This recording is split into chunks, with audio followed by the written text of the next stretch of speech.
kanuba kelen bɛɛ lajɛlen fudeni fɔ sigiyɔrɔ la a ma fɔ bɛɛ lajɛlen bisimila awa jɛmukan mandi kɛnɛ kan ni section u y'a fɔ ka kuma di aw ma aw ka hakilinataw fɔ gɛlɛya min bɛ aw kan n'an bɛ dakun ta ka nɛgɛjuru sira labila aw bɛ wulili kɛ ka hakilinataw di o kan an ka bi jɛmukan dakun bɛ tali kɛ min kan o de ye an y'a ye k'a fɔ an ka wagati laban ninnu na kɛrɛnkɛrɛnnenya la an ka premier ministre ale tun bɛ taama la New York jamana kan ni ale tun taara assemblée générale la ONU ka assemblée générale la ni o san 80 ye nin o hukumu kɔnɔna na a ye discours kɛ ni discours o de kumatɔ ye jama la ka ɲɛfɔli caman kɛ o discours kɔnɔna na a ye kuma caman yira ka fɛn caman fɔ an bɛna kuma o discours de kan kɛrɛnkɛrɛnnenya la aw yɛrɛ hakilinata ye jumɛn discours minnu fɔra an bɛ se k'a fɔ an bɛ wagati min na ko sisan tɔ a nafa bɛ Mali kan ani fana an y'a ye k'a fɔ kuma caman fɔra kɔnɔna na ni polémique caman kɛra a la maa caman y'a yira k'a fɔ a kumaw diyar'u ye o n'a ɲɔgɔnna caman an ka bi jɛmukan dakun bɛ tali kɛ o de kan ni maa b'an bolo kɔrɔ ale bɛna jɛ ka masala jɛmukan dakun kan ni ale de ye Musa Konate ye kɛrɛnkɛrɛnnenya la journaliste do kunnafonidila do maa dogolen tɛ an b'i fo Musa i ni ɲantuma a bɛ k'i fo salamu alaikum an bɛ Sherifula TV kanubaw n'a filɛbaw bɛɛ lajɛlen fo ni waati in na Mali kɔnɔ ani Mali kɔkan ne tɔgɔ ye Musa Konate n ye kunnafonidila ye n y'a kalan kɛ n b'a baaraw la a bɛ san caman bɔ n bɛ groupe Media Énergie la min kalifalen don ne la o ye ayiwa kunnafoniw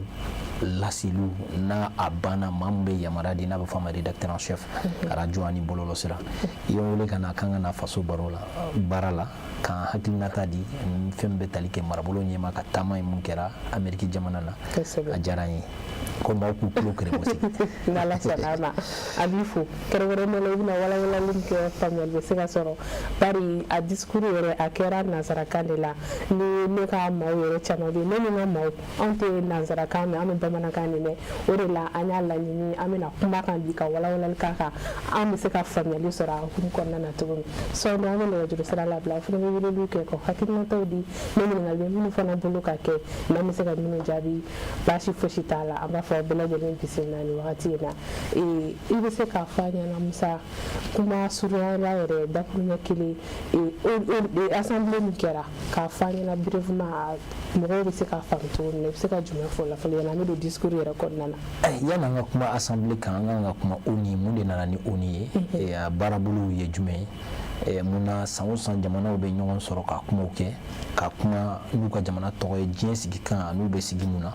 voilà ONU nana cogo di diɲɛ kɛlɛba fɔlɔ kɛra fɔlɔ o kelen ayiwa n y'a dɔn k'a fɔ sebaa minnu sɔrɔla a waati la u ye tɔn dɔw sigi k'o bɛ se ka kɛ sababu ye bɛn bɛ se ka lawaleya diɲɛ kɔnɔ cogo min na n'u b'a fɔ ko la société des nations donc o kɛlɛba fɔlɔ o daminɛna san 1914 ka taa bila san 1918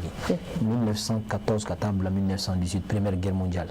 donc o bannen kɔfɛ sebagaw minnu ye sebaga sɔrɔ olu ye société des nations sigi mais an y'a ye k'a fɔ a furancɛni kɔnɔna na on dirait que u ka sigili fanga ma k'a la o kɛra sababu ye ka na ni diɲɛ kɛlɛba filanan ye n'a bɛ fɔ a ma ko deuxième guerre mondiale o daminɛna san 1939 ani 1939 ka taa bila san 1945 de 1939 à 1945 a ye san 6 de kɛ kɛlɛ bɛ ka kɛ mais a kɛlɛ kɔnɔna na min kun bɛ yen n'a kun bɛ ka jateminɛ kɛ k'a fɔ olu bɛna sebaya sɔrɔ u kun bɛ ka ɲɔgɔn ye kɛlɛ kuncɛra waati min na u nana tɔn in sigi ko pour que diɲɛ kɔnɔ bɛn ani kelenya bɛ se ka sabati cogo min na tɔn in sigira donc a sigira ni bolofaraw dɔ ye mais bolofara belebele fila de bɛ yen tɔn in na kodɔnnen don o la o ye conseil de sécurité y'a ka bolofara ye i n'a fɔ wasabulu diɲɛ wasabulu ni koba fɛn o fɛn bɛ kɛ diɲɛ kɔnɔ n'a la waleyala ye i b'a ye a bɛ la ɲɛnamaya diɲɛ fan fɛ i n'a fɔ MINUSMA nalen anw fɛ a votera conseil de sécurité de fɛ jamanaw taara min na nin na n'o ye assemblée générale o tɛ dɛ o de y'a la waleya MINUSMA nana anw fɛ an ka jamana fana y'a jira k'a fɔ k'an b'a fɛ MINUSMA ka taa a fɛn fana la waleyala conseil de sécurité de la u taara ka bɔ yen mais conseil de sécurité a sigilen don cogo di an b'a dɔn k'a fɔ diɲɛ jamana minnu bɛ yen n'u bɔra ni kɛlɛ filanan ye ni sebaya ye olu ye ayiwa fanga dɔ d'u yɛrɛ ma u bɛ min wele ko droit de veto jamana 5 de ye fanga ninnu sɔrɔ a fɔlɔfɔlɔ bɛ tali kɛ jumɛn na l'Amérique jamana n'o ye États-Unis n'o bɔra Russie la Chine ka sengle kan fɔlɔ ma n'o ye Angleterre ye fo France jamana 5 de don ni jamana ninnu kelen o kelen na u bɛɛ bɛ conseil de sécurité ni kelen ko min tɛ kɛ o ye wasabulon kɔnɔ a tɛ kɛ jamana 10 bɛ yen u ko ma ko les membres non permanents 10 membres non permanents o ye jamana 10 de ye olu bɛ yen mais fangaba t'u la fangaba fana t'u la kalifa min bɛ k'u la san 2 de don e bɛ se ka yɛlɛma ka bɔ yen jamana wɛrɛ bɛ se ka na donc mais a kɔnɔna na fangaba t'aw la aw ye membre non permanent de aw k'a fɔ k'aw t'a la o a bɛ kɛ o a tɛ kɛ o ni maa min buru bɛnna min na ou bien maa kelen o k'a tɛ kɛ aw ta tɛ tɛmɛ donc conseil de sécurité sigira o cogoya in na fo ka na an se mais a bɛ sigi wagati min na o y'a sɔrɔ farafinna fanba an bɛ se k'a fɔ a bɛɛ bɛ jɔnya la o y'a sɔrɔ an m'a yɛrɛ sɔrɔ l'Amérique et fɛn bɛɛ tali kɛ Asie jamanaw de bɛ olu tun b'u ka indépendance sɔrɔ ainsi de suite a sigi kuma o kɛra o waati de o ye diɲɛ réalité de donc a sigi depuis 45 ka n'a bila bi la bi y'a san 84 de donc assemblée générale des nations unies o ye jumɛn de ye san o san septembre kalo bantɔ la jamanaw bɛ ɲɔgɔn sɔrɔ min y'i ka jamana kɔnɔ min ɲɛnabɔra min ma ɲɛnabɔ bɛnkanw diɲɛ sigikanw na min sera ka kɛ min ma se ka kɛ donc o kumaw bɛ fɔ o yɔrɔw de la mais force ba tɛ jamana bolo i n'a fɔ n bɔra ka nin min fɔ e bɛ taa ka damakasi i n'a fɔ damakasi yɔrɔw de don a fɔra k'an bɛnna nin na ko nin bɛ kɛ diɲɛ taabolow la an y'a fɔ k'an bɛ nin kɛ an bɛ ka taa taabolo min na n'an ma bɔ nin kɔnɔ nin bɛ kɛ nin bɛ kɛ nin bɛ kɛ donc a sigikan o de ye san o san jamanaw bɛ ɲɔgɔn sɔrɔ n b'a kalama Ablaye Mayiga taara nin de la jamana ɲɛmaaw de bɛ taa ni jamana ɲɛmaa ma taa a bɛ se k'a ka cidenw bila ka taa gouvernement maa dɔ bila ka taa o bɛ taa représenter donc Ablaye Mayiga ale taara fɛn bɛ tali kɛ Assimi Goïta représente parce que an b'a dɔn k'a fɔ depuis a daminɛna san o san i b'a ye k'a fɔ Choguel tun bɛ taa Choguel bɔlen kɔfɛ an y'a ye k'a fɔ Ablaye Mayiga de bɛ ka taa donc o de kama a bɛ ka kɛ nin cogoya in na donc ɲinan ta in bon an bɛ se k'a fɔ bakuruba la nin ye ONU sigikan ye sinon a sigibolow fana bɛ yen a ye kiiribulonw fana sigi Mali taara damakasi don yɔrɔ min na Algérie n'o ye cour internationale de justice la o fana sigira fɛn bannen kɔfɛ kɛlɛ bannen kɔfɛ walasa diɲɛ kiiriw bɛ se ka tigɛ jamanaw ni ɲɔgɔn cɛla la yen cogo min na donc bakuruba la an bɛ se ka nin fɔ sinon a bolofaraw ka ca mais a boloba fila n bɔra k'olu de fɔ maaw ka se k'a faamu. Mɔgɔw ye faamuyali sɔrɔ o la kosɛbɛ i yɛrɛ y'a fɔ sisan septembre kalo laban ni ɲɔgɔn dalajɛ in bɛ kɛ nka i y'a fɔ fɛnɛ k'an b'a ye ko Choguel de tun bɛ taa an bɛ se k'a fɔ ko Mali jamana ɲɛmaaw yɛrɛ ma deli ka taa kɛnɛ kan kuma bɛɛ premier ministre de bɛ bila ka taa. non u bɛ taa o yɛrɛ de bɛ laɲini kɛ o bɛ dépend o yɛrɛ de la sinon Moyo ye tako caman kɛ Musa taara fɛn bɛɛ tali kɛ Alpha taara donc maintenant la Tite ninnu olu bɛɛ taara ko kɛnɛ ninnu kan donc même IBK donc i bɛ se k'i ka cidenw bɛ bila ka taa o bɛ se ka faamu voilà o ye jamana na an t'a wɔcɛw la an t'a guguw kɔnɔna na donc an t'a dɔn kun min y'a kɛ u bɛ k'a bila ka taa mais en tout cas jamana ɲɛmaa tɛ ka se ka taa ale de bɛ se k'o jaabi bon o jaabi t'an bolo donc an b'a bisigiya k'a fɔ a y'a ka danaya de sɛmɛ voilà marabolo ɲɛmaa ma o ka taa sinon an tɛ se k'a fɔ ko nin de don jati nin de y'a kɛ k'a fɔ sinon mɔgɔw dɔw b'a bisigi k'a kɛ ko wɛrɛw ye quoi mais an tɛ fanga guguw la an t'a wɔcɛw la an b'a fɔ ka dan nin yɔrɔ in na. Assemblée hukumu kɔnɔna na an ka premier ministre général Abdoulaye Mayiga a ye kumaw ta a ye ɲɛfɔli caman kɛ a ka ɲananga don walawalali yɛrɛ kɔnɔna na ɲɛfɔli yɛrɛ walawalali kɔnɔna na an bɛ se k'a fɔ a ka laɲini yɛrɛ kɛrɛnkɛrɛnnen tun ye jumɛn ye ɲɛfɔli in kɔnɔna na. voilà i ye nin min fɔ voilà donc laɲini n ye min fɔ i ka jamana i bɛ sigi min na ani diɲɛ i bɛ gun min kan n'o ye farafinna gun kan ani diɲɛ sigiso bɛ min kan a ka kumaw bolola ni fanba de la an ka jamana an bɛ sigi min na n'o ye AES ye ani en même temps l'organisation sous-régionale hali ni anw samana ka bɔ yen mais an bɛ farafinna tilebiyanfan n'o ye OS africain ye CEDEAO tɛ mais an bɛ OS africain o ye marabolo dɔ ye a kuma n'o kan ka kuma farafinna bolo kan ka kuma diɲɛ kan kuma ninnu bolola nin bɛɛ kan Mali AES farafinna tilebiyanfan bolo farafinna diɲɛ alors kuma fɔlɔfɔlɔ taara mun na a y'a jira k'a fɔ ko terroriste kɛlɛ min bɛ anw fɛ d'abord yanni o ka kɛ fɔlɔ a ye foliw ni tamuniw ka ɲɛsin bɛɛ lajɛlen ma k'ale bɛ yan bi a bɛ président ka jɔyɔrɔ de la ale de ye Mali président ye a ye AES voilà ɲɛmaa fana ye donc bi ale filɛ nin kuma da fila de b'a bolo a bɛ kuma Mali tɔgɔ a bɛ kuma AES tɔgɔ la donc o kama a ye général Tiani ka foli fouillé ka capitaine Ibrahim Traoré ka foli fo ni mo fam wa fo muna Burkina ka tiden de Niger ka tiden de ma ke Ablaye Maïga be ka olu ka foli ka ma olu ka foli tu yerema no akumana Mali togola ani AES togola parce que président Mban kuna sesa no Assimi Goïta ale de président AES président donc o kama akumana o kan aklala ka yira ka fo ko bo maintenant ko on la gela et terrorisme ba de ko ri kama a gelarandala anya ye ka fo on a gela o yekili on a ko tableau kila antigo di nyoma d'abord non seulement sur le plan sécuritaire sur le plan de développement mais yiri wata fanfala la ani diplomatie ni dien silika na affaire am se ko baro ke nyon fe tugumna donc o kama ya yira ka fo ko an jera ka tonsigi ni be ke sababu ye kan an deme ka terrorisme keleke kanya fanga sema an yere la kan wakili do an yere la barsa wati do kunsera jema nana an deme ama wasa ayi ton dama fo ko la ina fo barkan dala almama o ta to ma me kuma konna ida fam oni ay fo ka si fam de tali ke G5 Sahel ani o fe ni be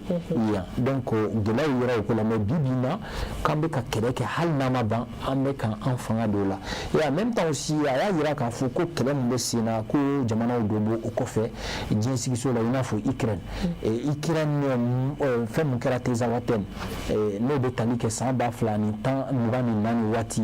et donc anya ye ka fo anga mo ko le patrouille da fembe tali ke tiza waten fanfela la donc accrochage do kera ye dadi kera nga mo la awati anya ye ka fo Ukraine jamana nyema bora ka fo ko ni bora ka ko de apidi terrorisme ako bonatena Ukraine ka be ma fo akana fili je kele bolo ka ni terrorisme akana nyani nyona ko donc ni minde ka ken wala minde ka ke je mo do ni kalama ka fo ni be ka ke olu sigile et puis afara ko oni sigile de mingama wasa ka be ani kilenya ko la sabati ka dama dia josaria ko la sabati ka platuguni ka yiriwa la sabati parce que nyina babusi ye ni tako bishegna oui ko nambe nyon fe am se ka ben kilenya sabati am se ka adamadenya josaria ko la sabati am se ka yiriwa sabati donc ayi sele o la ko no kuma jelen ko Ukraine bora kan ninge yala ni be bene ko fo et puis dien kono mo sigilo de ko la yi ka fo ko ni ko ne ka ko wa ko Ukraine kan ko no fleme européen be ka o kam keleke mina be che ko ta di Ukraine fana be klatukuni ka che kana di bamba chuma ni jatike waleti ko ya dien sigi kan enia ko ni minde ka ke ko fu kan asiri ni kula ko sinon Ukraine kele mun na o mina on fait ni yorena tiens de nyona o ni risila de nyona ni ku do parce que nous les partenaires ku bi na ni na ma fait ko mai o be ka ke jien konnana akla duni ga dadu njuma yorela fembe tali ke voilà Algérie ka plainte o ni France ka plainte anya plainte ko kama ka fo ko jamana o do de bien nimbe ka anga kele njuga jamana o do de bien o de terrorisme ko fe jamana o do de bien nimba bara ye ni wasa on tise ka kan an yere tugumna ko Mali damakashi semendo Nations Unies na o ni sigira ko ka cheka fo bank jamana ni nyon chela ko ka bien sara la bato wasa ben ani kelenya bise ka sabati tugumna ko kera ko ni sisanti kalama do mina ka beno ko yi ko ni dabal banko ko Mali do ko dalu babul aklala ka adadu Algérie ka ko ina teza waten anga duron ko ni ya jatemne duron mo ba ambulu ambe barala wati na kambe ka terrorisme kele Mali ka kele nyeshina na nima jamana ka yelema horanya nu ka dere bise ka satu ko bara o madam ni wati na ko ni jatemneke ba modbu o ye Algérie deme wasa Algérie bise ka bo ka jonya jula tugumna anyu kelo ko fanchama ko bi ko ni de sera Algérie madore soro ka fra dubu kanka dubu daga yoro ka aye et puis en même temps aussi wati mina onde ka anine ngame na oludo neutraliser Algérie anga durum na jiko ko do maintenant Algérie jamana min ko gentil de do ko bateme sera de do yereban tiya de do jensi so konna na donc u ka ko la yore kama ko la gente algérienne donc u ka ko la yi ni minde ka kanye plainte do Algérie banindo ka ta fara de ko Algérie ka ta na ka dalui comme on a plainte de Amadou parce que Mali a plainte le 4 septembre Algérie clara le 13 comme Mali a plainte de Cour international de justice la Cour tara c'est Cour jatemina ka fona Mali a ka fo plainte blali ani wa Sénégal do ga gafela tout est clair sur le Mali a do mais le 16 de Cour international de justice bora ko le Mali a fin so Mali a ka fo le 4 septembre lui a blay quitte à la Cour internationale de la justice qu'a arrêté qu'a document là mais Mali a ka barake ko donc maintenant Algérie ka famu ka fo abe tableau mona ninte ben tableau ninte sinon tableau donc Algérie be ka wale munke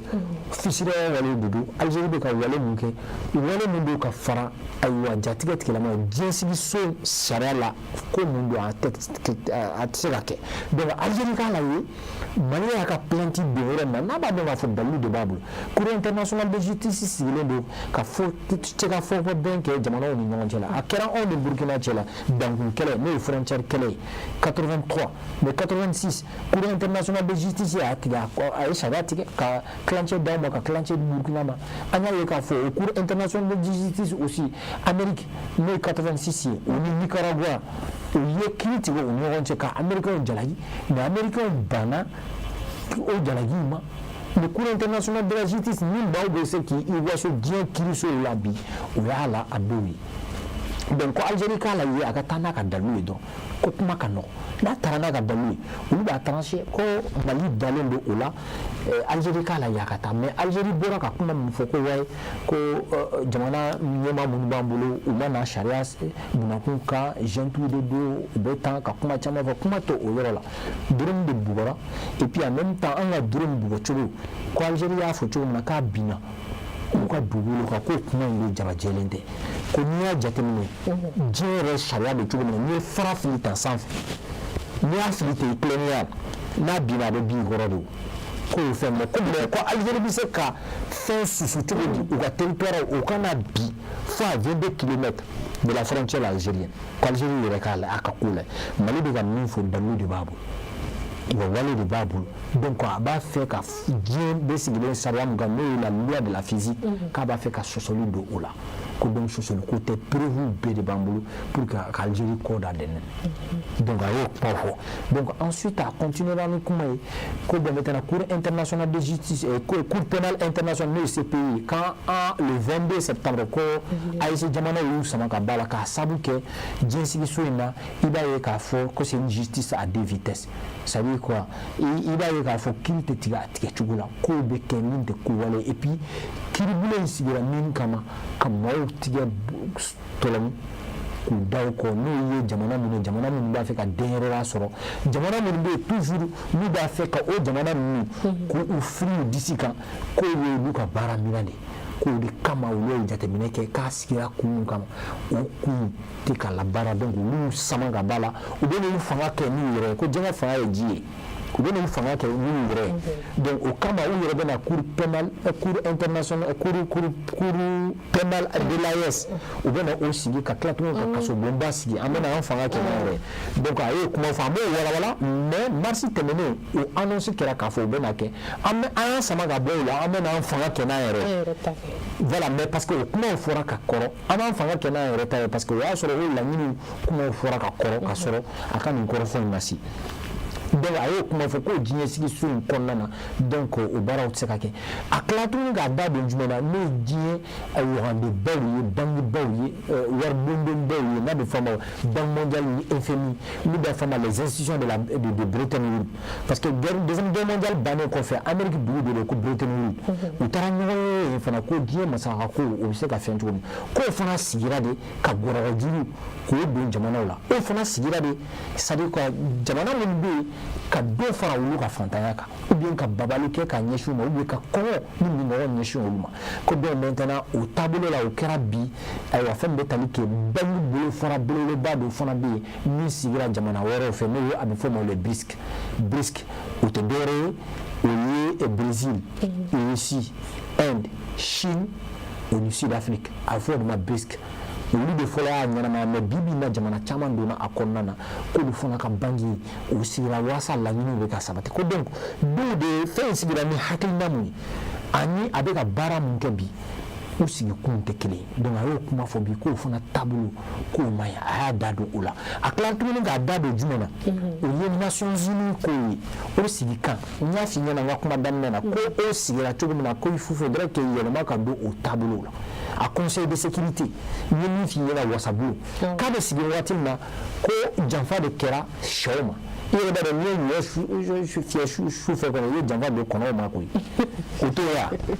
voilà donc ne taara ko janfa donna anw ma parce que a waati y'a sɔrɔ jamana caman tun bɛ jɔnya la nanzaraw bolo i n'a fɔ ngilɛkan fɔlɔ n'o ye Commonwealth olu tun bɛ Angleterre ka bolo kan Empire britannique il y a ce qu'on appelle Empire lusophone n'o ye portugais ye Empire francophone n'o ye faransi ta ye ainsi de suite lusophone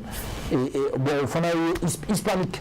n'o ye Espagne fana ta ye donc ko o caman n'i ye jateminɛ kɛ jamana ninnu caman farafinna tun bɛ kɔfɛ o ko la mais san 80 kɔfɛ anw filɛ nin an ye jamana 50 kɔ de ko donc a sera ko ye fɛn min bɛ tali kɛ disiba 5 de yɔrɔ in na k'u ka sigilan 2 di farafinna ma ye i n'a fɔ laɲiniw kɛra cogo min na i y'a faamuya u ka sigilan 2 da an ma ye droit de veto 2 i n'a fɔ droit de veto bɛ jamana tɔw ɲɛna ko yɛlɛma ka don a ko la bon fɛn min bɛ tali kɛ les 5 non permanents jamana 10 min bɛ yen ni fanga t'u la k'u ka sigilan 5 di farafinna ma ye k'o bɛ kɛ sababu ye a bɛ na ni yɛlɛma caman ye diɲɛ kɔnɔ o bɛ kɛ sababu ye bɛn min kuma bɛ ka fɔ olu bɛ se ka lasabati ko parce que bi diɲɛ taabolo ani kun a sigira waati min na c'est à dire que kunun sigikan ani bi sigikan institution min bɛ yen a tɛ se ka an ka kow jaabi i n'a fɔ an b'a fɛ a ka kɛ cogo min na parce que yɛlɛma caman de donna kɔnɔ population augmentera jamana caman bɛ yen olu tun tɛ k'u yɛrɛ ta olu bɛ u yɛrɛya la bi fɛn caman de kɛra donc ko ka yɛlɛma don o kow la ko wa diɲɛsigi so in bɛ ka kɛ cogo min na k'a fɔ ko tiɲɛ don babusɛn mun taara ko bɛn ka sabati hadamadenya jo sariyaw ka sabati et en même temps aussi yiriwa ka sabati ko tant que ale bɔra ka min fɔ majɛw b'o la an hakili b'a la k'an bɛ se ka bɛn ani kelenya min sɔrɔ k'o tɛ se ka sɔrɔ donc bakuruba la an bɛ se ka nin fɔ kuma ninnu ka ca mais bakuruba la a ye ninnu de kuma fɔ wa a y'a da don o la fana ko jamanaw de fana bɛ yen i n'a fɔ an sigi ɲɔgɔn jamana mais bɛɛ b'a dɔn Mauritanie de don k'a fɔ k'olu kɛlen bɛ k'u ka jamana de kɛ batɛmɛsira de ye jatigɛ tigɛlamaw la u ka kɛlɛkɛminɛnw bɛ don dumunifɛnw bɛ don ayiwa fɛn bɛɛ bɛ don k'o tɛ ko ye min bɛ ɲa wa ni u banana a caman bɛ yen u bɛ to u yɛrɛ furakɛ ni jamana ko fɔlɔ ye i n'a fɔ Algérie ni fɛn dɔ ko diɲɛ maaw k'a la ye k'i n'a fɔ diɲɛ sigikan b'a fɔ cogo min na ani wale min bɛ ka kɛ ni bɛɛ ɲɛ b'a la ko yala k'o ye ko ya donc wa ka kuma bakuruba la ninnu de fɔra kuma ninnu faamuna kosɛbɛ ɲininkali caman de b'an bolo ka kɛ mɛ a tun ka di ne ye an ka nɛgɛjuru sira labila ka mɔgɔw yɛrɛ ka weleli kɛ k'u ka ɲininkaliw kɛ ni olu ka ɲininkaliw kɛra ne bɛ sɔrɔ ka ɲininkaliw d'a kan walasa faamuyali bɛ sɔrɔ a la an bɛ ka kanubagaw lamɛn k'u ka nɛgɛjuru sira labila ni o ye 93 91 62 92 aw fana ka weleli kɛ k'aw hakilinata di an ka jɛmukan dakun kan k'aw ka ɲininkaliw kɛ hakili la aw bɛna ɲininkaliw kɛ fana an bɛ se ka faamuyali sɔrɔ minnu na kosɛbɛ minnu fana bɛ yen ni olu bɛ fɛ k'u hakilinata fara a kan basi fosi t'a la olu kɔfɛ ne yɛrɛ bɛ sɔrɔ k'an taw poser an ka jɛmukan numéro bamanankan na o de ye 93 91 62 92 an bɛ hakɛto ɲini k'aw fɛ n'aw weleliw ka fɔ mɔgɔ teliw la walima ko faga walasa an bɛ se ka kumakanw mɛn ka ɲɛ cogo min na minnu fana bɛ yen nɔ n'u bɛ to k'an wele n'u t'an sɔrɔ u bɛ to k'a fɔ kuma bɛɛ an bɛ hakɛto ɲini k'aw fɛ hakɛto belebele yɛrɛ de don aw kana to ka décourager aw ka timinanja an bɛ yan aw de kama kɛrɛnkɛrɛnnenya la kanubagaw aw bɛ se ka aw hakilinataw fɔ cogo min na ani min bɛ aw kɔnɔ k'a fɔ a bɛ maa fana bɛ sɔrɔ min bɛ o jaabi an ka laɲini yɛrɛ o fanba ye min ye jɛmukan yɛrɛ dakun ye ça s'exprime aw ka exprimer ka hakilinataw fɔ allo allo a ye wele kɛ n'an m'an sɔrɔ a kana décourager aw timinanja weleli la an ka premier ministre n'o ye général Abdoulaye Mayiga ale tun bɛ allo allo i tɔgɔ ni jamu k'an wele ka dɔɔni ne ka wele ka bɔ Ture an bɛ Seguna lamini bɛ fo i tɔgɔ la ya kila juma jam kan da kuma wannan mun wanda bi bulu ka ke wala bon ni ga jini na je kuma yake san la mun mun wanda da mun bulu ka ke ila akle bila awo ka foli jaran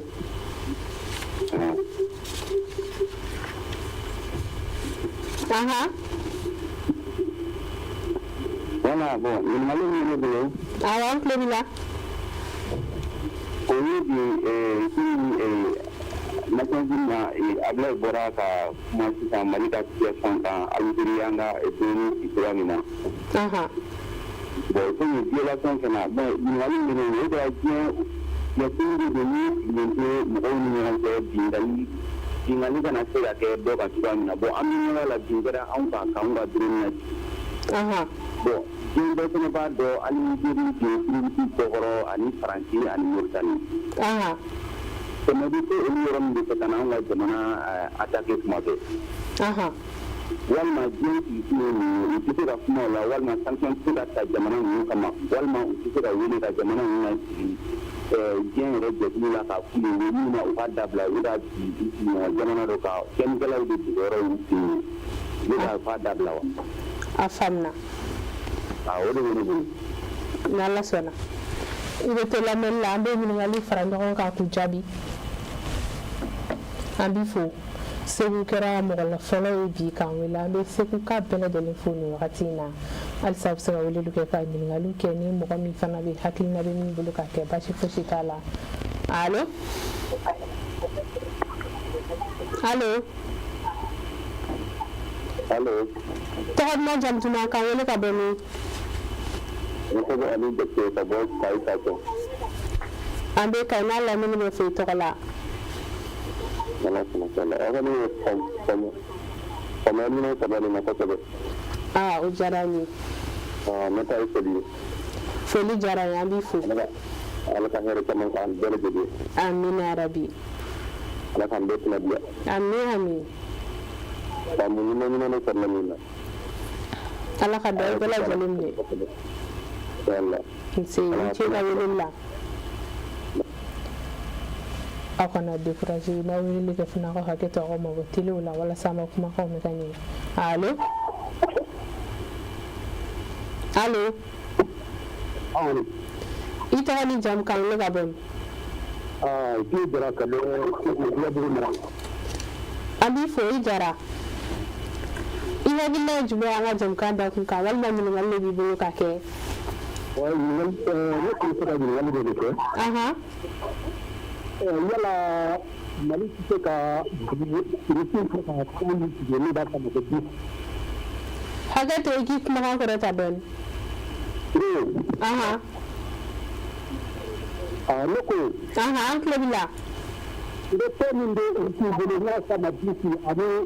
mun kuli ni da kai. aha Mula Mali kita de kai na ka tsara kuma de na kan ki inda na. mali te saka am Kade rutin ni undu ka kai na bi aha afamna wala Mali kita de na ka tsara ko ban de ni na. awo to la mella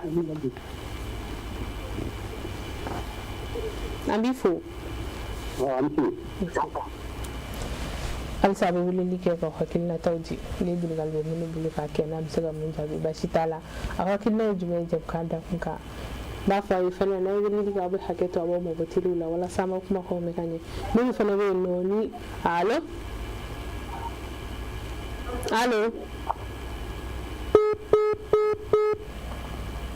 abu to ka haketo ko kuma kan korata wala sa amma kuma ko me kanye na man sura kana de kuraja tim na jawili lambe awdi kama allo allo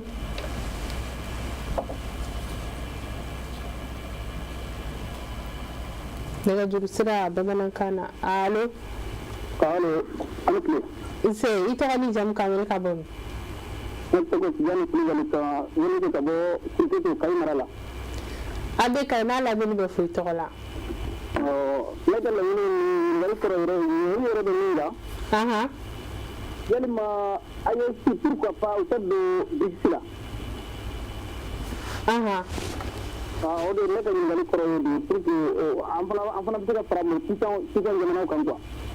aha o da ne ka lañu nda au ko ka wali mando ay folimne ka critique re ko ka wali mando ay folimne wakatina ko ala ga ci ngala janna mangoro jarain merci bon si il folinu al sabi bi ke ka hakilna tawdi anga jamka da hu metalika mika anga premier ministre ale tumbe New York jamana na kerengere ni ala unika assemblée générale hukum konnana aka discours kono ay mabakuru ba chama fo ni wala lukero ka sisanto musa ko na tefe hakilla ay family soro discours nu konnana aw fele se kan ni ngaluke discours nu kera aw kinna jume ani fana ni ngal be minu buluka ke na mi se ga minu jabi bashi foshitala allo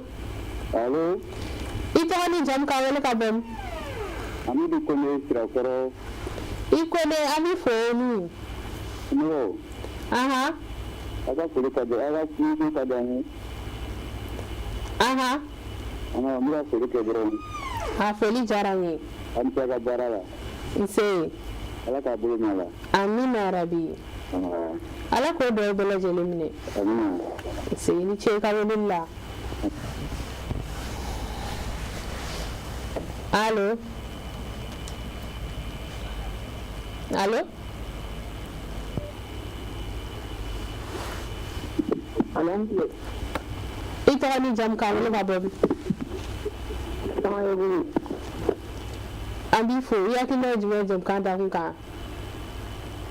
An ta bara. Ise. Ala bolo na bara. Amina rabi. Kambe. Ala, in ce ai folonu. Allô? Allô?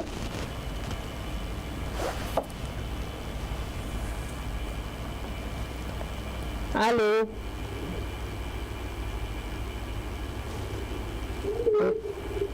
Allô? Aba foi ako da deku da ya tin da jawililla mini ba wani la no tan soro allo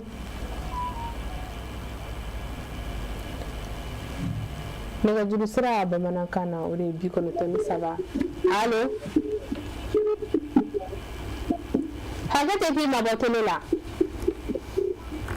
allo ito ko ni jam ka wala ka bam mana duka mace ka zo kai ame kai na la min do fo ma du to ko le kamati amba iya kina jume jam kan da kun kan do jam kan d'abord premier ministre ya sala ka ta kuma ni ko aha kuma ni jiri ra ko sebe ni na fana aha maintenant a kelen ka fo ka ba aha ne famuni sera la jono san ko nya wajira ngam bela jili ka parce que min bi bela jili ba kala matika donc na mo ko ba ngayere ma hore ala o kuma an jija an barake ko sebe parce que dala donc bidina min le bien ko no bela jili famu kala weche o la ni mo ko jeli soro ka boka tinya ko comme ko abe wajiri ka fana ka wuri ti tekiri aha to ko min la ni se ka sabati ko sebe la o di na famu ala donc ka o do ka wali mo don ala ka o do mi ka badala amina rabbi ay fulini bien merci ana si ni che ambe mo labanta wakati na tabulu kama ka appel join no allo allo mini be ka wele ke ni te ga sura ko de ku da jaw tibile jawili lambi awdi kama tawra jambina ka fo kan ba hoy abto ko mo batidula allo allo ita ni jam ka wele ka bem alhamdulillah tawra ma jam dina ise iya kile juma ma jam ka da kun ka wal ma mun walle bi bolo ka ke ma ko yo aha ele ko yo le ma ko yo aha iya kile juma jam ka da kun ka Ah, je ne comprends pas. Aha. Bon, vraiment, Ah. premier jour de discussion, mais, Aha. je ne connais pas. Aha. C'est-à-dire, on a un boulot du jour. Aha. Mais bon, il faut que il m'a dit, Awo. le bureau de le frère de quoi. Java, jamais Java ne connaît pas du tout. Encore plus bureau. Et le gouvernement n'est pas donné à la famille travail. Amina Rabi. Donc, le Java a collé du bureau. Afamna. Il tient qu'à venir là. Avec un miracle, il a bien donné pour minimum que Kuhaki la Taudi. Faut attendre minimum, il a le temps de faire un élément sur un peu de pour nous. Ailleurs, thème sous le non, on n'est pas bon. Maintenant, thème de blâmer nous, ça n'a qu'au tchèque, et tout n'a pas.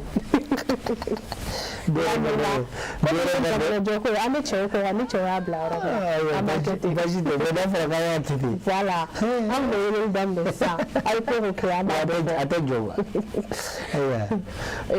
Sisa mɔgɔw weleli kɛ Musa bɛɛ caman y'a hakilina ta di caman fana ye ɲininkaliw kɛ o ɲininkali hukumu kɔnɔna na bɛɛ ye weleli kɛ ale y'a yira k'a fɔ ko baara waleya minnu bɛ ka kɛ Mali ka binkani wale ninnu olu tɛ se ka sanction gɛlɛn ta wa i hakilina ye jumɛn o kɔnɔna na attaque minnu bɛ ka kɛ Mali ka ɲɛ.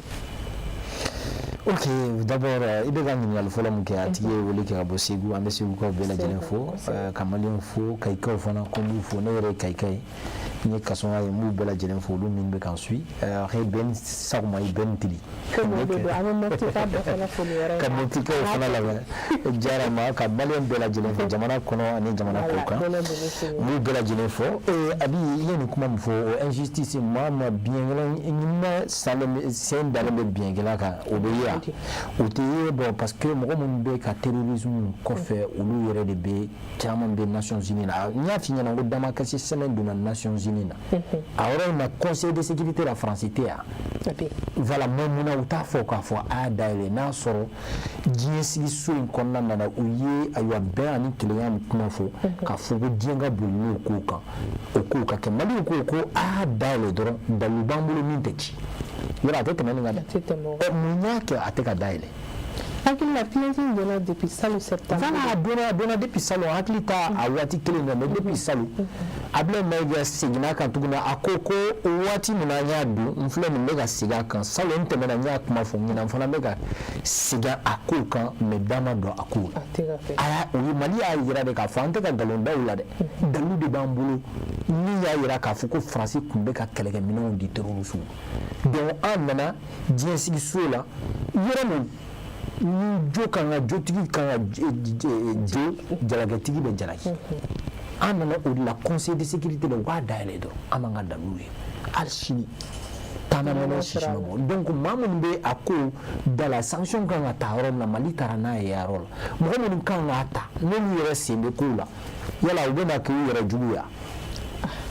madala ni France bena ko fa adun fara Conseil de sécurité la ni jamana kelen ka tɛ kɛ donc ne ɲɛ t'a la k'a fɔ Mali ka plainte ka bɛna taa yɔrɔ la o de kama Ablaye Diop n'u ka diplomate min bɛ yen Nations Unies na u gana ɲɔgɔn na k'u bɛ kuma caman na ko Mali ma dɔwɛrɛ fɔ dɛ u ka sira labila dɔrɔn k'a fɔ an sɔnna Mali ka na n'a ka dalu ye session ka dayɛlɛ Conseil de sécurité qui siège kan ko Mali bɛ n'a ka dalu ko yanni u ka to discours ba in Mali bɛ ka nin kɛ tan a bɛ nin ka nin kɛ ten kuma caman t'o la dɛ Mali ko dalu de b'ale bolo dalu min tɛ ci dalu jɔnjɔn de b'a bolo k'u ka a dayɛlɛ dɔrɔn mais a tɛ ka fɛn olu de y'an ka ko in bɛɛ o donc a bɛ ka taa yɔrɔ min na k'a fɔ sanction bɛ ta Mali tɛ se k'a ta an ni minnu bɛ ka baara kɛ n'o ye Russie ni Chine ye olu kelen ka tali t'a ɲɛ o de kama ni Conseil de sécurité ONU sigi cogo fɔ mɔgɔw ye u k'a faamu min b'a kɛ souvent jɔnmaya sugu dɔ bɛ kɛ diɲɛ kɔnɔ k'o tɛ da la a dun bɛ fɔ k'an bɛnnen don nin kan o de bɛ mɔgɔw dabala ban u b'a fɔ ko a kiri tɛ diɲɛ kɔnɔ nin ko in de don ni jamana kelen k'a tɛ kɛ dɔrɔn a tɛ kɛ jamana kelen min ci o ko la o ye États-Unis de a fɔra k'a kana Irak parce que olu de b'a caman kɛ k'a kana Irak attaquer a taara Irak attaquer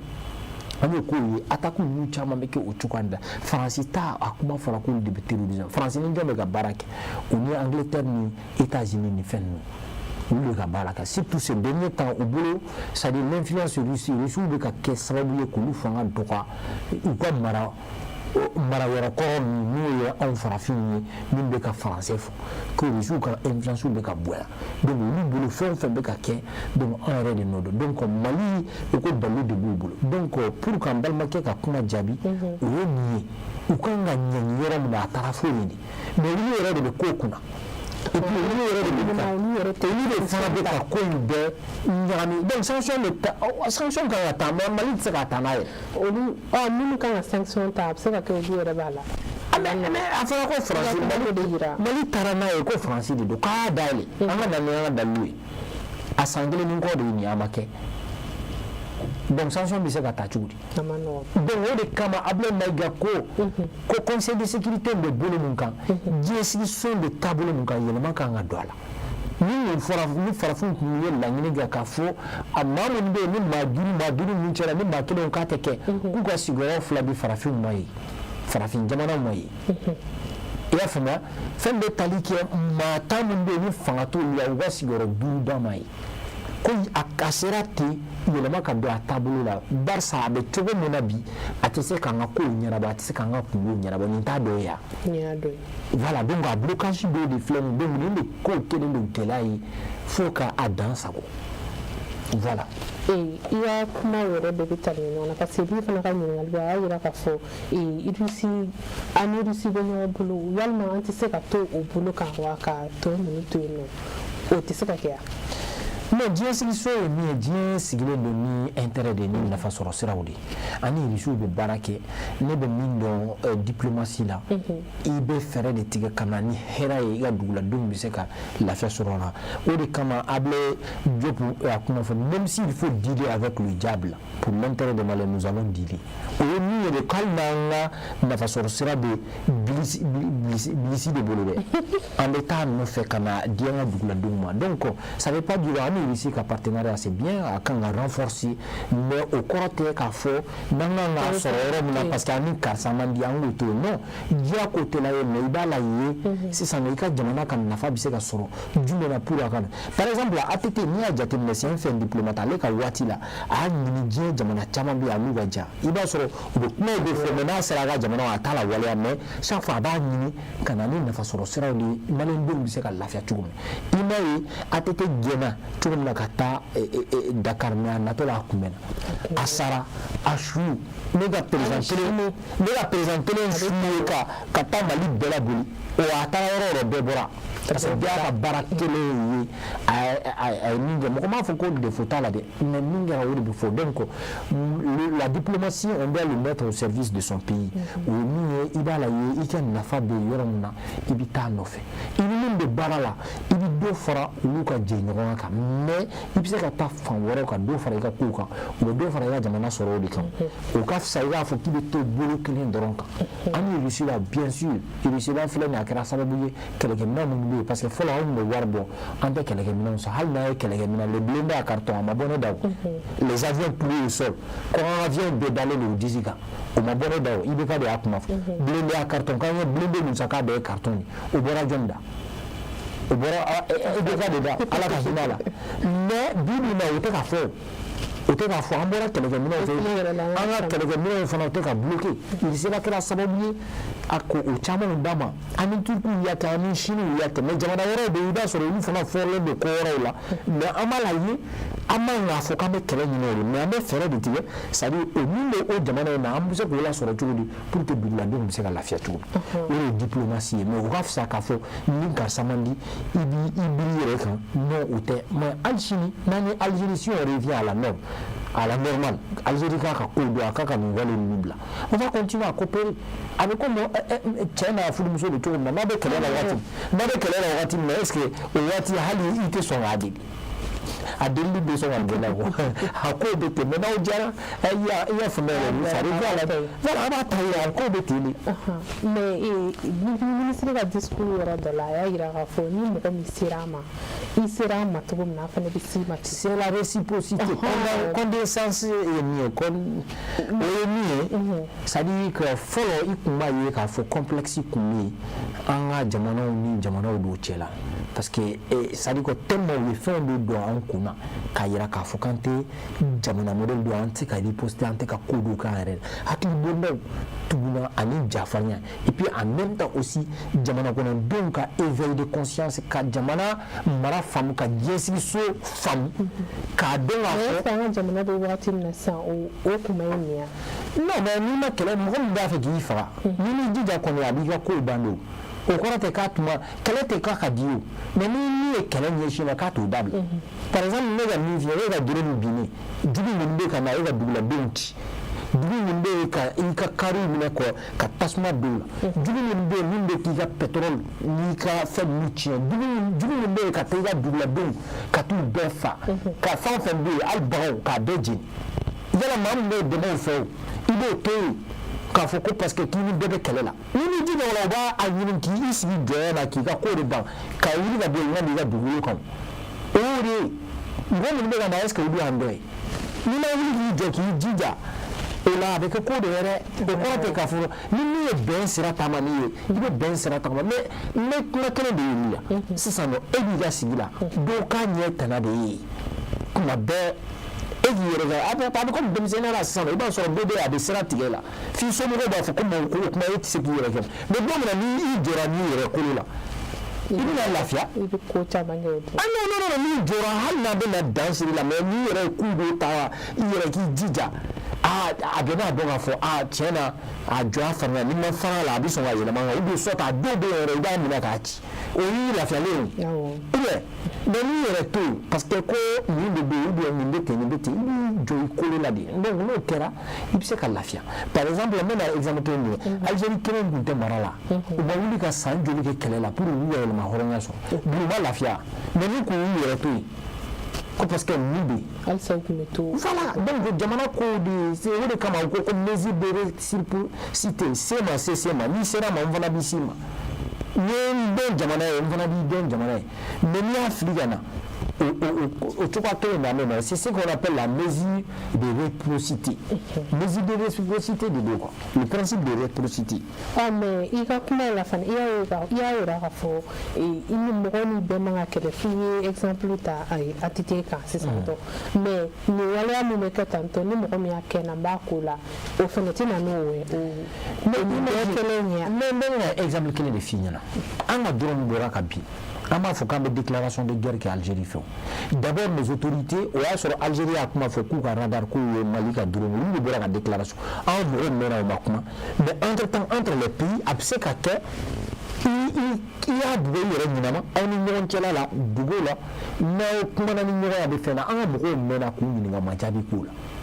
u ma prévu jɔnjɔn su an ka mɔgɔw bɔra ka communiquer de kɛ u taara n'u ye diplomatie sira de la une diplomatie compréhensive n bɛ se ka taa du dialogue et de compréhension an ka ɲɔgɔn faamu mun de nana ni nin ye ni nin ye i ma na ni dalilu jɔnjɔn ye i y'a yira k'a fɔ e de y'a jigin k'a y'i ka espace violé an ka mɔgɔw y'a yira k'a fɔ k'o tɛ ko bɛ dalilu bɛ olu bolo min tɛ ci i ka na ni i prévu ye i ko k'i ka radar y'a ye radar ye jumɛn ye na n'a ye i ma se ka na n'o ye Mali fana y'a yira k'a fɔ ko dɛmɛ tɛ dɔwɛrɛ tɛ a bɛ ka dɛmɛ terrorisme de kɔ min bɛ ka an ka duguladenw fa min bɛ ka an kɔngɔ min bɛ ka an bali ka sinɔgɔ min bɛ ka est ce que Algérie kan ka k'o ye o yɔrɔnin kelen olu tun bɛ gɛlɛya la an ye Bouteflika o tun bɛ na Gawo yan u ka président kɔrɔ olu kɛra o an y'u dɛmɛ o olu fɛnw kɛra bon maintenant n'a fɔra o gɛlɛya kelen ma anw da la maa wɛrɛw daga yɔrɔ to aw ka jamana ye olu aw ka jamana u furakɛ yɔrɔ ye de u bɛɛ de bɛ yen de a bɛ tila tuguni ka dɛmɛw fiyɛ an b'an ka kɛlɛ kɛla aw tɛ dɛmɛ anw fɛ o kɛlɛ la dɛ a bɛ tila tuguni k'o jigin waati min na a b'u k'u ka cadre k'olu viser k'an bɛ na olu jigin a b'an ka dɔrɔn jigin mun na donc c'est pas du tout logique donc o fɛn ninnu mana kɛ a b'i bila kɛlɛ de la i y'a ɲini ka maa la faamu a tɛ ma taa ni silamɛya bolo kan n'a kafira bolo da ni i yɛrɛ firifiri bolo kuma bɛ caya dɛ an balimakɛ fana wele a y'a yira k'a fɔ biyɛnkala n'i bɛna sen dali biyɛnkala kan o den man di i n'a fɔ i y'a fɔ cogo min ko in ka juguya de b'a kɔnɔ a ma nɔgɔ ale ye o yɔrɔw fɔ mais ne fana bɛ na ɲininkali mun k'i la an bɛ se k'an sigi ni mun ye o min ka nin assemblée in kɔfɛ parce que an y'a ye k'a fɔ salon fana premier ministre a y'a yira k'a fɔ laɲini minnu kɛra salon halisa o laɲiniw a caman bɛ yen nɔ a ma kɛ dama don a la o kuma laɲini kelenw de fana kɛra ɲina an bɛ se k'an sigi ni mun yɛrɛ ye assemblée générale in kɔnɔna na fo ka taa se a kɔfɛ bon nin kɔfɛ nin ye setigiw de ka ko ye o nin kuma in furadama ninnu bɛ kɛ tribune des nations unies la comme ɲina kunnafoni nin waati kunnafoni ye labɔli kɛ bɔlɔlɔsira ye labɔli kɛ hali bi ka so kɔnɔ n'i ka téléphone ta n'i t'a fɛ ka mɛn i b'a mɛn a bɛ f'i ka kan na maa wɛrɛw b'a expliquer mais fɔlɔ i b'a sɔrɔ fɛn bɛɛ bɛ kɛ maa kalannenw fɔlɔ an ka mɔgɔw b'a fɔ nin ye kalan hali ni journal kun bɔra nin ye maa kalannenw hali ko weleli musow ma weleli kɛ parce que musow b'o de fɔ ni politique ko ni voilà u b'o kuma de fɔ jamana mara dun bɛ bɛɛ de concerné parce que ni jamana ma ɲɛ hali ni b'i sigi i ka salon kɔnɔ ka fɛn filɛ a bɛ na gɛlɛya don a la bibi na imagine gɛlɛya min bɛ kɛ mɔgɔw bɛ k'a fɔ essence gɛlɛyaw dɔw bɛ ka ye kow la parce que a bɛ bɛɛ de concerné ne m'a dɔn min b'i ka jamana kɔnɔ a bɛ jigin ni gɛlɛya de ye donc n'i y'a dɔn min bɛ yen an bɛ se k'an fanga fara ɲɔgɔn kan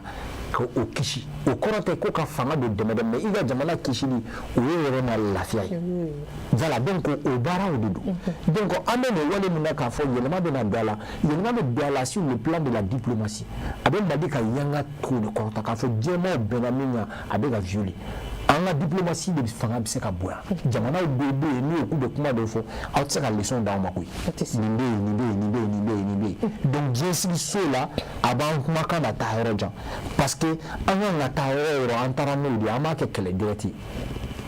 an y'a yira k'a fɔ diɲɛ sariya minnu sigira k'a fɔ ni nin tigɛra i ni maa cɛ i bɛ taa nin yɔrɔ in de la Mali y'o siraw de taama n'o siraw taama n'o baaraw ma kɛ o t'a nɔ ye bilen dɛ o ye diɲɛsigi so sigira min fɛ n'u ye sebaaya fɔlɔ sɔrɔ olu de certainement u b'a jɔ o jɔyɔrɔ la donc o ko bɛ l'histoire jugera tarikuw bɛna a tɔ yira an na donc mais an bɛ taabolo min na k'a fɔ koba bɛ ba la sur le plan de la diplomatie a b'o renforcer puis après sur le plan de l'opinion mondiale olu bɛna faamu ko jaa ko nin bɛ ka kɛ Mali la nin de don donc o jamana kofɔlen ninnu a bɛna dadigi k'u la sur le plan na o de kama Mali ye nin kuma in fɔ Algérie mɔgɔw bɔra cɛ yɛrɛ tun bɛ ka voilà Algérie mɔgɔw bɔra cɛ yɛrɛ tun bɛ ka discours fɔ arabukan na mais yɔrɔnin dɔ bɛ yen a y'a ta français la fa je répète dɛ a y'an ka cɛ ladege o yɔrɔ in na mais ladege ɲana o a y'a ladege o yɔrɔ in na k'a bɛ segin o kan mais Algérie a fɔra de Algérie ka na n'a ka prévoir ale nana wa ni fanga min bɛ yen o bɛ se ka leçon jumɛn de di mɔgɔ ma o bɛ o discours in de b'u bolo k'a fɔ k'u mana sira jɛlen kan nin ye maloya ko ye u seginna o kuma kelen de kan a fɔra dɔrɔn diɲɛsigi so filɛ nin Mali ko a ye min kɛ an ka dɔrɔn de lajigin k'a to an ka dugukolo sanfɛ dalu filɛ n'a bolo a nana aw ta ye mais aw bɛ ka taa yɛrɛ bila u fɛ ko parce que maa minnu nana k'u nana sira jɛlen na donc olu yɛrɛ tɛna taa jaabi comme don nataw la u bɛ na u ka jaabi bila ka taa k'a jira k'a fɔ olu tɛ taa o kɛnɛ in kan parce que diɲɛsigi kiiriso min bɛ yen jamana fila tɛ obligé ka taa ni jamana dɔ taara a wajibiyalen tɛ k'a fɔ don in ka taa aw bɛ se ka jɛre ka taa n'a ye donc pour kiiri ka tigɛ fo Algérie fana ka na n'a ka dalu ye a n'an ka dalu donc n'o kɛra kiiri bɛ se ka tigɛ mais Algérie taabaliya o fana bɛ na yira diɲɛmaw la ko n'i y'a ye o ma taa dɛ Mali ta in de ye dalu ye o yɔrɔ in de an bɛna victoire diplomatique sɔrɔ o kan i y'a faamu diplomatie volet kan an bɛ se ka na victoire de sɔrɔ o kan a b'an kuma diya an bɛ kuma ni wasa ye n'a tigɛra an ni Algérie cɛ a tɛ ban kunna a b'a yɛrɛ filɛ jamana jumɛn ou bien des trucs comme ça sur le plan de la diplomatie a bɛ na renforcer sur ce plan mais k'a fɔ ko wɛrɛw bɛ fɛn min ye ou bien soit n'a tigɛra an ni ɲɔgɔn cɛ la Algérie cɛ la a bɛ fɔ ko le Mali a appuyer toutes les cartes donc an taara ni bɛn siraw de mais an b'a ɲini toujours bɛn in ko de ka fa mais Algérie ka a cogoya dɔn a kow la quoi wakati corona dɔɔni a bɛ ɲininkali laban kɛ ka sɔrɔ ka fɛn kɛ kuma ninnu kɔnɔna na kuma caman fɔra an ye kumana nin ka fɛ i y'a fɔ o bɛ se ka kɛ sababu ye diplomasi an ka fɛn bɛ bonya o yɔrɔ la mais kuma caman fɔra a kɔnɔ i n'a fɔ Ukraine ko in fana n'a ma yira k'a fɔ u y'a yira k'a fɔ ko adamadenya yɛrɛ o de ye fanba ye ani fana sen yɛrɛ thème kun bɛ min kan ni o ye bɛn ni keleya ani développement o ni adamadenya yɛrɛ taabolo olu ka kumaw bɛɛ kɛra o de kan mais a yirala k'a fɔ an kɔni bɛ nin fɔ ten tɔ de a bɛ kɛ sababu ye ka diplôme mais ni halisa ni a ma kɛ an ka laɲiniw bɛ ka kɛ an bɛ ka fɛn minnu fɔ a ma kɛ e yɛrɛ hakili la sisan nɔ waleya jumɛn de kan ka kɛ an ka kan ka bɔ ni sira jumɛn ni sisan pour que k'an yɛrɛ sɔrɔ nin kɔnɔna na an b'an yɛrɛ sɔrɔ parce que diɲɛ sigiso kunun a n'a bi tɛ kelen ye hadamaden min bɛ yan bi o tɛ yen kunun laɲini min bɛ maaw fɛ bi o tɛ yen kunun donc yɛlɛma hadamaden ye yɛlɛma de fɛn o fɛn bɛ yen ni yɛlɛma donna mais an b'a faamu parce que ni yɛlɛma nana don kow la maa minnu bɛ yen n'u bɛ ka yanga sɔrɔ diɲɛ kan kuma dɔ la u bɛ binkani walew dɔ kɛ foyi tɛ ta ka ba la ni yɛlɛma donna o la olu fanga bɛ na fɛ donc an bɛ ka taabolo min kan on dirait que troisième guerre mondiale dɔ de déclenché la cogoya dɔ la ten an bɛ ka taa n'a bolo parce que guerre par procréation o de bɛ ka kɛ i n'a fɔ i b'i ka cidenw bila ka taa kɛlɛ k'i nɔ na terrorisme minnu bɛ ka na c'est de fabrication de toutes pièces dilanna maaw de fɛ n bɛna kuma kelen de di Al-Jilani Syrie président actuel waati min na Bachar tun bɛ yen l'américain ye wari de bila ko ni maa min nana n'a kunkolo ye k'u bɛ nin hakɛ d'i ma mais Bachar gɛnna waati min na an b'a dɔn a dilanna o maaw de fɛ Bachar gɛnna waati min na ale ka n'a ka maaw nana fanga ta ale de bɛ président a fɔra k'a tɛ se ka voyager u taara moratoire ɲini Nations Unies na pour que ko yamaruya d'a ma a bɛ se ka taama cogo min na ka taa France a taamana dɛ Macron mun b'a fɔ ko an ka maaw b'a ye agent bila a bɛ ten a taara Macron y'a reçu Élysée la terroriste kuntigiba Syrie mara la ka taa i b'o faamuya cogo di o yɛrɛ ne y'u na o y'olu de ka maabilannenw de ye olu de ka cidenw de ye donc guerre par procuration o de bɛ ka kɛ an y'o kelen de ye par exemple Ukraine y'i da don a la Ukraine kɛlɛ mun nana n'a ye mun y'a kɛ Russie nana Ukraine kɛlɛ ni maa min y'a ta o fɛ dɔrɔn i b'a fɔ k'a binna Ukraine kan non diɲɛ kɛlɛ banna waati min na bloc fila de kɛra c'est-à-dire quoi bolofɔraba fila il y a ce qu'on appelle le bloc socialiste et le bloc capitaliste tila la ma tila k'o fɛ bloc socialiste et capitaliste socialiste o ye Russie ye capitaliste o ye Amérique n'a a nɔ ye mais socialiste nana ci a citɔ la o ko ma ko bɛn maintenant ko le traité de l'Atlantique Nord n'o ye OTAN ye k'o tɛ déplacer ka taa est kɔrɔn fɛ quoi Europe kɔrɔn yan fan fɛ k'a tɛ a tɛ taa ye mais an yɛrɛ k'a fɔ a cilen Pologne ye fɛ jamana caman ninnu de don a la kan donc kɔsani na de ko k'u bɛ na Ukraine de bɛɛ la Rusilaw ko n'o kɛra dɔrɔn o bɛ wuli ko nin tɔ o ye olu ka laɲini de n bɛna misaliya kelen de d'i ma mun y'a kɛ Mali ni Burkina ko ni se kɛra Niger ma dɔrɔn i n'a fɔ se kɛra Mali n'a kɛra Burkina ma i b'o kun dɔn parce que u b'a dɔn k'a fɔ kɛlɛkɛla minnu bɛna taa Niger président wuli ka bɔ yen o kɛlɛkɛla kelen min n'u tilara u b'u ɲɛsin Mali ma u b'u ɲɛsin Burkina donc kɛlɛw dɔw bɛ yen i b'a dɔn k'a fɔ olu y'u ka kɛlɛ ye hali n'a ma se ma n'e ma wuli dɔrɔn mais ni mɔgɔ min b'a faamu i b'a fɔ mun b'a kɛ nin bɛ foyi yen fɛ mun y'i bila a ko la i b'a dɔn k'a fɔ fiɲɛ min bɛ ka ci o ma kolon to a tɛna kolonkalan to donc nin kow de bɛ diɲɛ kɔnɔ tant que yɛlɛma de ma don kow la a kɛlɛ ban man di waati man jan comme i yɛrɛ y'a kuma fɔ sinon minnu bɛ se ka nin walawala mɔgɔw b'a faamu cogo min na mais n b'a dɔn k'a fɔ don nataw la an bɛna baro kan bakun wɛrɛ min ta an ma se ka kuma kan wagati taabolo kan an b'i fo i bɛ se ka kuma kuncɛ kuma jumɛn fɔ teliya la bon k'i fo a b'i ka régime fo ka ɲɛmaayaso fo ka lamɛnjugu maa minnu ye weleli kɛ fana k'olu fo voilà donc ni fili bɔra kuma na o bɔra ne yɔrɔ laɲini tɛ donc an bɛ hakili to ɲini ko la ko k'an bɛn diɲɛ waati min na wasala an b'i fo kosɛbɛ nin walawalalen na faamuyali caman sɔrɔla dɔw yɛrɛ tun b'a fɔ ne yɛrɛ tun t'o dɔn i kɛra sababu ye a bɔr'u bɛɛ kalama